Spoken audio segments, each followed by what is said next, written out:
In Colombia, a presidential election has come to an end with a narrow victory for Abelardo de la Espriella of the far-right party Cambio Radical over Iván Cepeda, who represented the left-wing Liberal Party. The results have sparked immediate controversy and calls for further scrutiny from his opponent.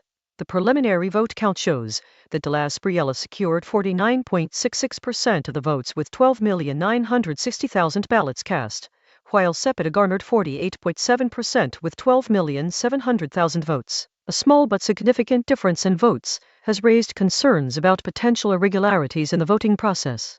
Colombia's electoral authority initially announced de la Espriella as the winner based on preliminary results from Sunday's presidential runoff election. However, Cepeda immediately disputed these findings and called for a full recount of ballots to be conducted by an independent body. His campaign has identified discrepancies in votes cast at approximately 33,000 polling stations. The controversy stems from the fact that de la Espriella's victory is based on just over 200,000 votes more than his opponent, despite being a relatively unknown candidate compared to Cepeda, who has been involved in politics for decades. The election was seen as a test of Colombia's political landscape and whether it could continue its trend towards right-wing leadership. The race between de la Espriella and Cepeda began with both candidates receiving significant backing from various sectors, including business leaders and labor unions. However, the final results have brought to light deep divisions within Colombian society over issues such as economic inequality, social justice, and foreign policy.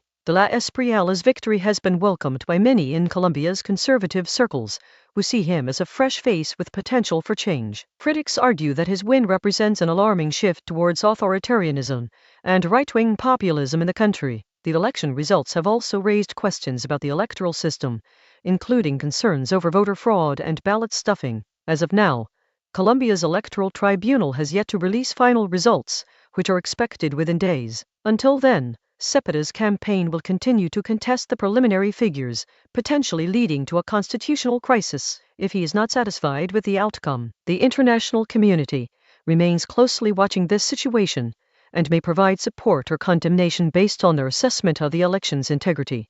In summary, Colombia has witnessed a presidential runoff that ended with an unexpected result, raising significant concerns about electoral transparency and potential irregularities. As the country awaits final results, political tensions are expected to remain high in the coming days as both sides prepare for any legal challenges.